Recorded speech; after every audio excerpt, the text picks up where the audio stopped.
नमस्ते दोस्तों। Climate change एक ऐसा टॉपिक जो हमेशा चर्चा में रहता है और इससे लड़ने के लिए एक टेक्नोलॉजी है जो आजकल हर जगह छाई हुई है, कार्बन कैप्चर। अब अगर आप यूपीएससी की तैयारी कर रहे हैं ना, तो ये टॉपिक आपके लिए बहुत ज्यादा जरूरी है। तो चलिए आज इस कमाल की टेक्नोलॉजी को बिल्कुल आसान भाषा में समझते हैं। तो सबसे पहले एक सवाल जो शायद आपके मन में भी आए, क्या ये सच में हो सकता है? मतलब क्या हम हवा में जो कार्बन डाइऑक्साइड फैली हुई है उसे सचमुच पकड़ सकते हैं? इसका जवाब है हाँ, बिल्कुल। और यही तो वो कमाल की टेक्नोलॉजी है जिसके बारे में हम आज बात करने वाले हैं। ठीक है, तो आज हम क्या क्या कवर करने वाले हैं? देखिए, हम इसे 5 हिस्सों में समझेंगे। सबसे पहले जानेंगे कि ये CCUS आखिर है क्या और काम कैसे करता है। फिर हम देखेंगे कि जो CO2 पकड़ ली उसका होता क्या है। इसके बाद हम भारत के नज़रिए और हमारे सामने जो चुनौतियां हैं उन पर बात करेंगे। और सबसे आखिर में जो आपके लिए सबसे ज़रूरी है कि यूपीएससी के लिहाज से ये टॉपिक इतना महत्वपूर्ण क्यों है। तो चलिए शुरू करते हैं हमारे पहले और सबसे बुनियादी सवाल से कि ये CCUS आखिर है क्या। अच्छा, तो CCUS का फुल फॉर्म है कार्बन कैप्चर, यूटिलाइजेशन और स्टोरेज। अब देखिए, ये कोई एक अकेली टेक्नोलॉजी नहीं है, ठीक है।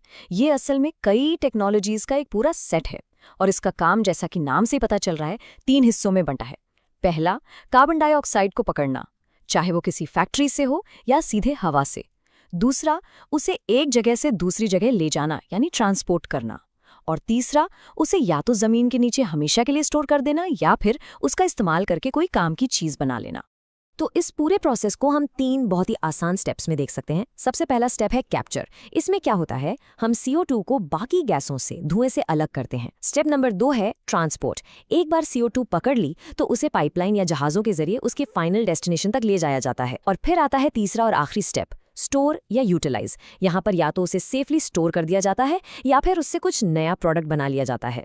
ओके, तो अब हमें प्रोसेस तो समझ आ गया है, पर सवाल ये है कि CO2 को पकड़ा कैसे जाता है, इसके क्या क्या तरीके हैं।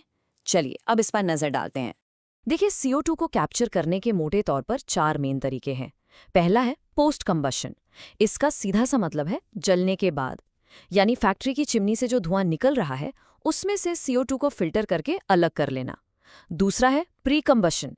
ये उसका उल्टा है, ईंधन को जलाने से पहले ही उसमें से कार्बन को निकाल लेना। तीसरा तरीका है ऑक्सी फ्यूल कंबशन। इसमें फ्यूल को नॉर्मल हवा की जगह शुद्ध ऑक्सीजन में जलाया जाता है। इससे होता क्या है कि सिर्फ CO2 और पानी ही बचता है, जिससे CO2 को पकड़ना बहुत आसान हो जाता है।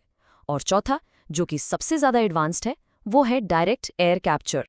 अब ये जो डायरेक्ट एयर कैप्चर यानी DSC है ना, ये सच में एक रेवोल्यूशनरी टेक्नोलॉजी है। आप इसे ऐसे समझिए, जैसे कोई बहुत बहुत बड़ा वैक्यूम क्लीनर लगा हो जो किसी फैक्ट्री या पावर प्लांट पर नहीं, बल्कि सीधे खुली हवा से, हमारे आसपास की हवा से कार्बन डाइऑक्साइड को खींच रहा हो। ये वाकई में क्लाइमेट चेंज के खिलाफ हमारी लड़ाई में एक गेम चेंजर साबित हो सकता है।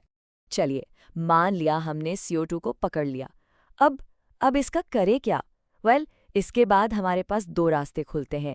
एक है स्टोरेज और दूसरा है यूटिलाइजेशन। अगर हम स्टोरेज की बात करें तो सबसे आम तरीका है जियोलॉजिकल स्टोरेज। इसमें क्या करते हैं कि CO2 को जमीन में बहुत नीचे गहरी चट्टानों के बीच इंजेक्ट कर दिया जाता है। और मजे की बात यह है कि भारत में जो डेक्कन ट्रैप्स की बेसाल्ट चट्टानें हैं वो इसके लिए एकदम परफेक्ट मानी जाती हैं। एक और ऑप्शन है ओशन स्टोरेज, लेकिन इस पर काफी विवाद है क्योंकि डर है कि इसका समुद्री जीवन पर बुरा असर पड़ सकता है। फिर एक तीसरा तरीका भी है, मिनरल कार्बोनेशन। इसमें CO2 को केमिकली रिएक्ट कराकर पत्थर जैसे स्टेबल मिनरल्स में बदल देते हैं ताकि वो हमेशा के लिए कैद हो जाए। आप बात करते हैं यूटिलाइजेशन की, मतलब एक प्रॉब्लम को एक मौके में कैसे बदला जाए।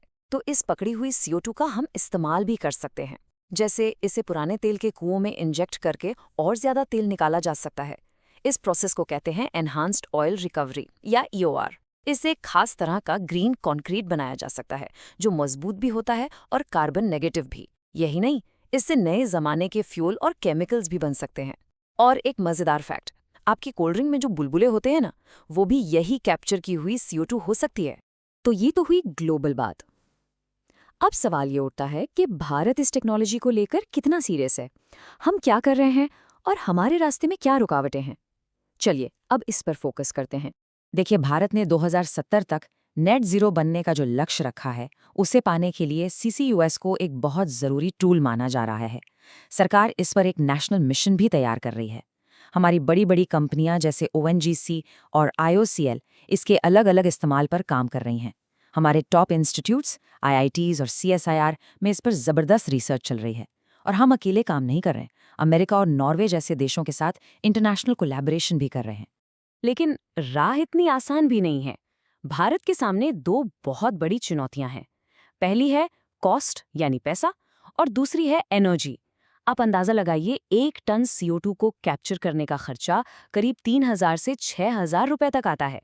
और दूसरी प्रॉब्लम, जिसे एनर्जी पेनल्टी कहते हैं, वो ये कि इस पूरे काम को करने में एक पावर प्लांट को अपनी बनाई हुई बिजली का 15 से 25% हिस्सा वापस खर्च करना पड़ता है। ये बहुत ज्यादा है। तो जाहिर सी बात है, ये जो इतना ज़्यादा खर्चा है, ये भारत में इस टेक्नोलॉजी को बड़े स्केल पर अपनाने के सामने एक बहुत बड़ी दीवार बनकर खड़ा है। और मुश्किलें सिर्फ पैसों और एनर्जी की नहीं हैं, कुछ और भी दिक्कतें हैं। जैसे हमारे पास अभी तक कोई मजबूत रेगुलेटरी फ्रेमवर्क नहीं है। मतलब कोई साफ कानून नहीं है कि अगर स्टोर की हुई CO2 कभी लीक हो जाती है तो उसकी जिम्मेदारी किसकी होगी। इसके अलावा इंफ्रास्ट्रक्चर की भी कमी है। हमारे पास CO2 को ट्रांसपोर्ट करने के लिए पाइपलाइंस का कोई बड़ा नेटवर्क मौजूद ही नहीं है। तो अब आते हैं इस सेशन के सबसे ज़रूरी हिस्से पर। आप जो UPSC की तैयारी कर रहे हैं, उनके लिए ये टॉपिक इतना इम्पॉर्टेंट क्यों है, खास तौर पर आपके GS3 पेपर के लिए। तो जब आप अपने आंसर में लिखेंगे तो ये पॉइंट्स आपके लिए गोल्डन पॉइंट्स है।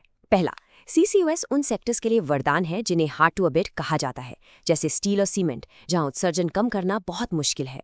दूसरा, भारत की एनर्जी का एक बड़ा हिस्सा आज भी कोयले से आता है, तो CCUS उस कोयले से होने वाले एमिशन को कंट्रोल करने का एक तरीका देता है।